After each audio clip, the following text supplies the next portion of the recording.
Oke, sebelumnya Assalamualaikum warahmatullahi wabarakatuh. Perkenalkan, kami dari kelompok Project Management Studi Kasus dengan studi kasus pengembangan aplikasi e-commerce untuk toko pakaian dengan metode Scrum. Dengan anggota yaitu saya sendiri Hamzah Hanif, lalu Ihsan Saputra, selanjutnya M. Restu Halim, Rizky Apila, dan Zikwan Ismail.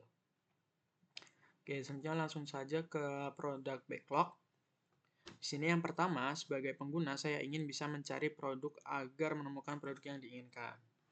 Oke, jadi yang pertama-tama saya akan mendemokan sebagai user dan ingin mencari produk yang diinginkan.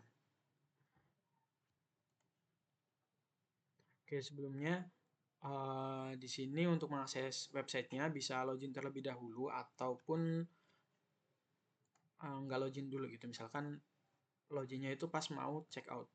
Oke, mungkin di sini kita login terlebih dahulu. Oke, karena saya tadi udah buat akun, mungkin buat akun yang baru.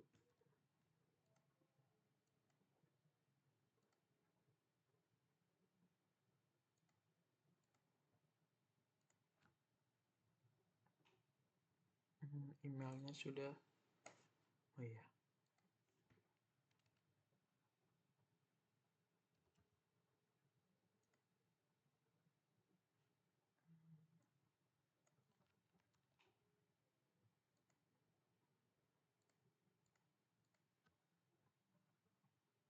Oke. Jadi di sini untuk email yang sudah dipakai tidak bisa digunakan kembali. Oke, nah di sini setelah berhasil registrasi maka otomatis akan login dan bisa logout. Oke, selanjutnya langsung saja ke produk backlog-nya. Bisa mencari produk agar menemukan produk yang diinginkan. Oke, di sini untuk ke menu produk bisa langsung shop now atau langsung mencari berdasarkan kategori, ada men, woman, kids, dan baby misalkan, ataupun juga dari menu di bawah sini, fashion men, woman, kids. Nah, di sini juga ada recommendation product dan ada produk yang masih diskon. Oke, mungkin di sini kita pilih yang men. Nah, di sini terdapat beberapa cara untuk menemukan produk yang diinginkan. Salah satunya yaitu memilih produk kategori terlebih dahulu. Misalkan men dan kategorinya mau yang jean. Oke, di sini terdapat 3 hasil untuk produk yang jeans. Oke, selanjutnya di sini juga ada sorting dari default, lalu dari popularitas, dari average rating, dari produk yang terakhir ditambahkan, dari harga low ke high, dan dari harga high to low. Oke, kita pilih yang high to low. Nah, maka produknya urutannya akan ke harga yang lebih tinggi ke harga yang lebih rendah. Selain itu, di sini juga bisa mencari produk berdasarkan kata kunci. Misalkan kita mencari yang reguler.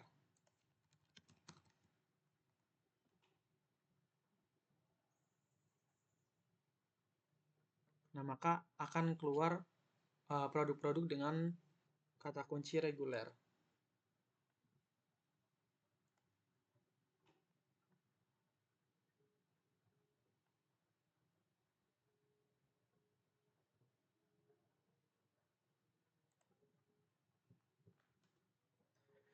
Selain itu, terdapat satu cara lagi untuk menemukan produk yang diinginkan, yaitu dengan menentukan range harga yang akan dicari.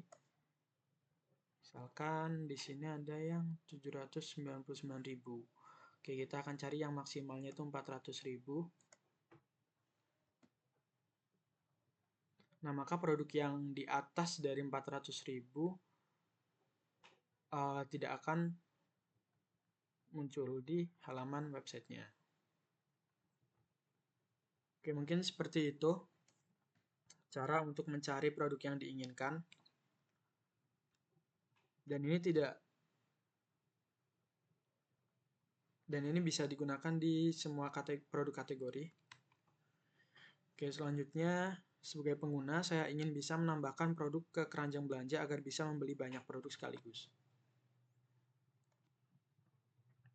Oke, berarti misalkan di sini kita mau nambahin produk yang ini. Lalu yang ini. Dan yang jeans ini. Oke, 3 produk sudah kita tambahkan ke keranjang. Kita bisa lihat keranjang lewat sini atau lewat logo keranjang yang ada di atas.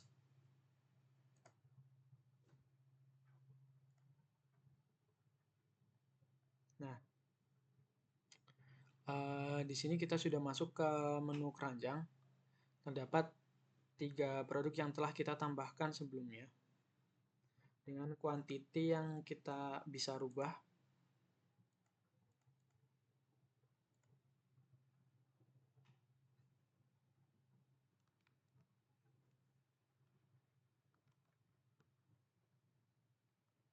Di sini juga terdapat dari total harga barang yang telah ditambahkan ke keranjang.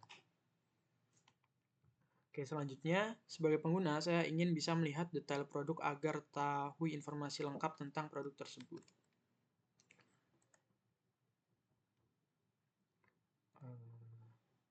Oke, misalkan kita ingin mencari tahu detail produk dari 2 pak kartun set ini, kita tinggal klik gambarnya.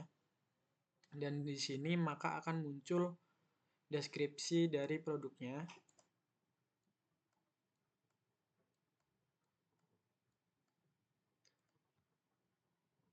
Oke, selanjutnya sebagai pengguna saya ingin bisa melakukan pembayaran agar bisa menyelesaikan pembelian. Nah, kita kembali ke keranjang misalkan.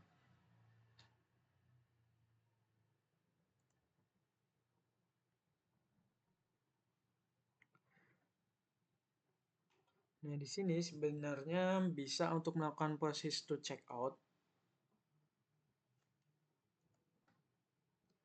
Kita harus mengisi alamat terlebih dahulu.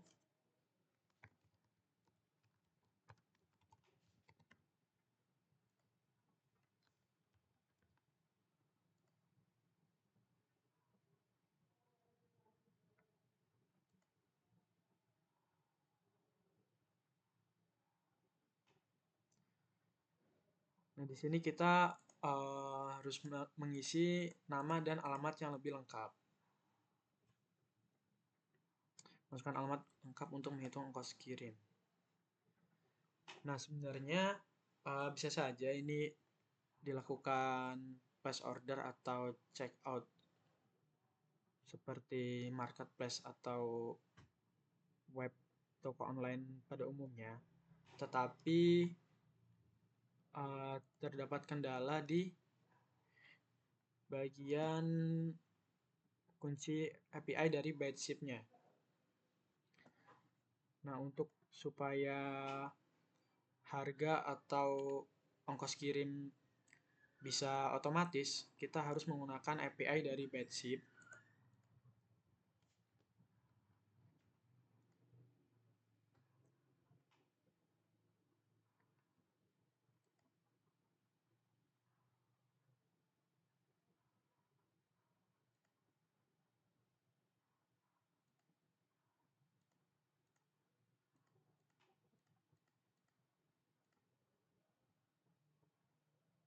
Nah, tetapi untuk menggunakan ByteShip ini berbayar, yaitu seharga 99.000. Jadi kita tidak menambahkan fitur cek ongkos kirim, sehingga produknya tidak bisa di check out secara beneran gitu, nggak bisa dibayar.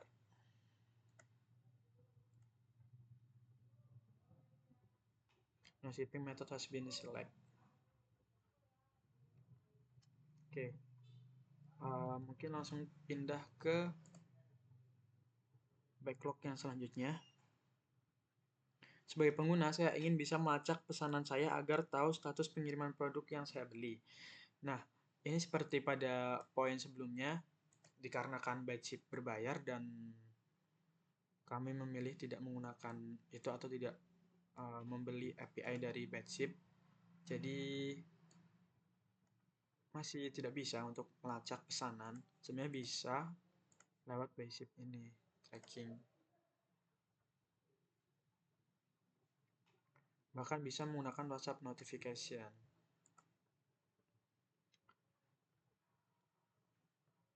Oke, mungkin sekian untuk oh ya, masih ada nih. Sebagai pengguna, saya ingin bisa mendaftar akun agar bisa melakukan pembelian.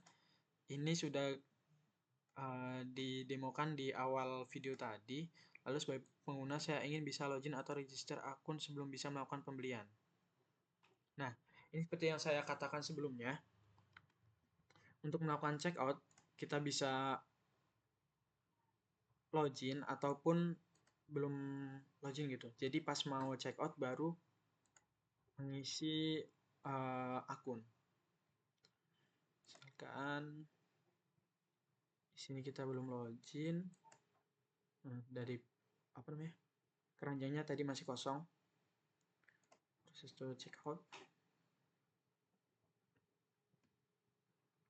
Nah, di sini kita bisa saja langsung mengisi billing detail atau alamat dan nama secara detail dan bisa checkout tanpa harus melakukan login terlebih dahulu.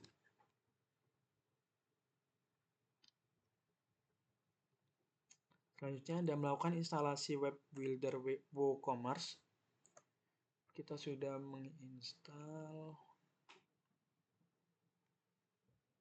dari WooCommerce. Oke, selanjutnya sebagai admin, saya ingin bisa mengelola inventory produk agar stok produk selalu update. Nah, untuk melakukan update stok produk, kita dapat ke menu produk terlebih dahulu.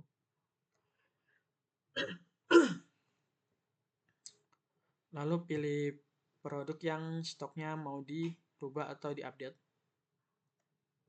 Klik edit.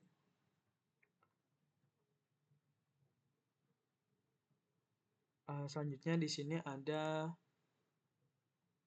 inventory dan di sini ada quantity dari si produknya. Misalkan di sini kan sebelumnya tadi 23, misalkan kita rubah ke 100 untuk produk Oxford Sheet. Nah, kalau sudah kita update, lalu kita cek misalkan preview dari change ininya. Nah, stoknya berubah menjadi 100. Ini kan untuk tampilan admin. Untuk tampilan pengguna maka akan terupdate juga.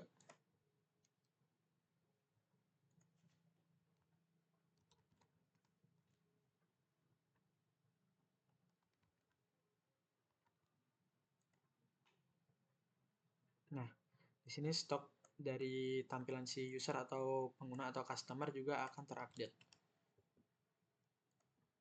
Selanjutnya, sebagai admin, saya ingin bisa menampilkan berbagai katalog dari produk yang dijual. Untuk menampilkan berbagai katalog atau kategori, bisa ke menu produk, lalu ke kategori. Dan di sini terdapat kategori-kategori yang kita buat sebelumnya. Dan juga ada produk yang terdapat di kategori baby, ada berapa gitu misalkan.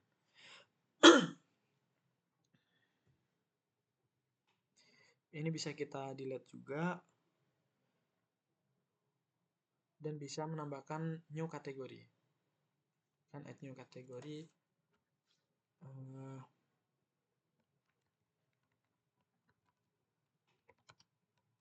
Celana pendek misalkan.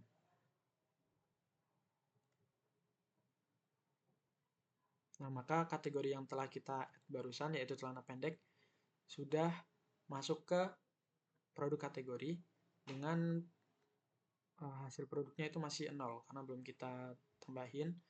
Misalkan salah satu produk kita rubah menjadi kategorinya celana pendek.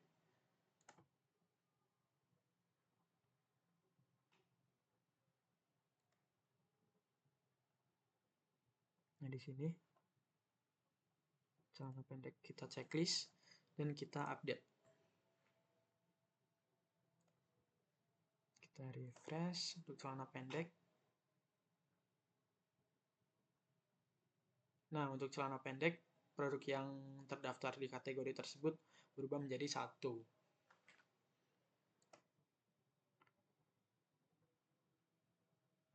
Dan menampilkan berbagai katalog dari produk yang dijual. Oke. Dan juga bisa menampilkan produk berdasarkan katalognya. Misalkan, nah ini, select kategori, misalkan yang celana pendek tadi, kita klik.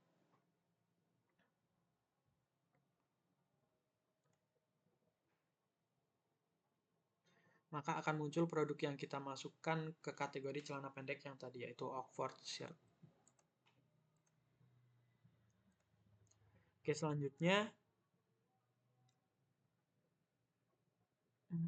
oke, mungkin itu saja dari penjelasan produk backlog. Mungkin saya akan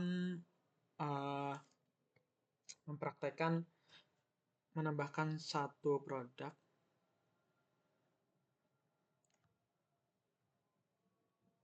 Add new product, misalkan produk name-nya contoh. Di sini ada produk image-nya, kita bisa pilih. Nah, di sini ada gambar-gambar yang telah kita upload sebelumnya, dan kita juga bisa mengupload gambar yang baru, misalkan celana.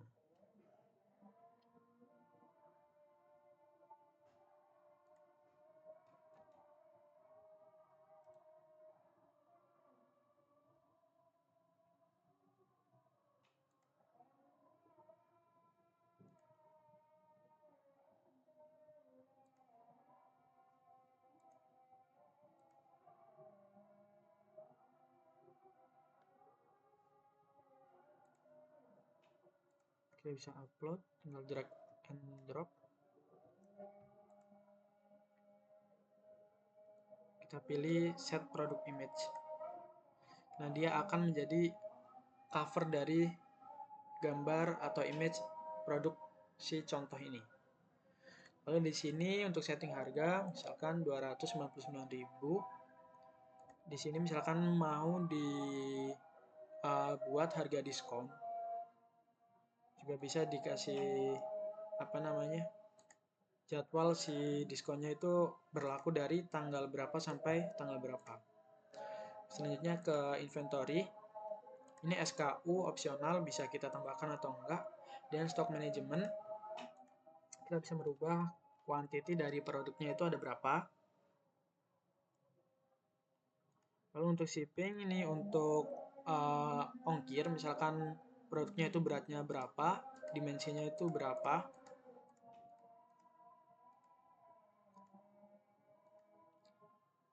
Nah, di sini itu untuk menambahkan size atau color dan lain-lain. Misalkan size untuk memisahkan 34, 35, 36 misalkan.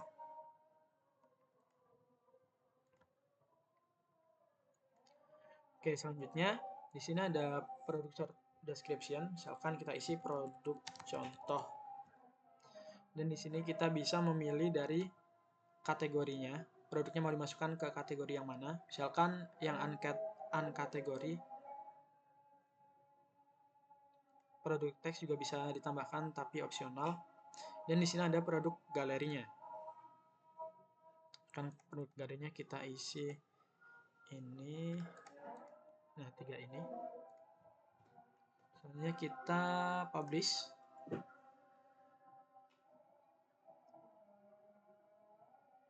Oke, kita preview.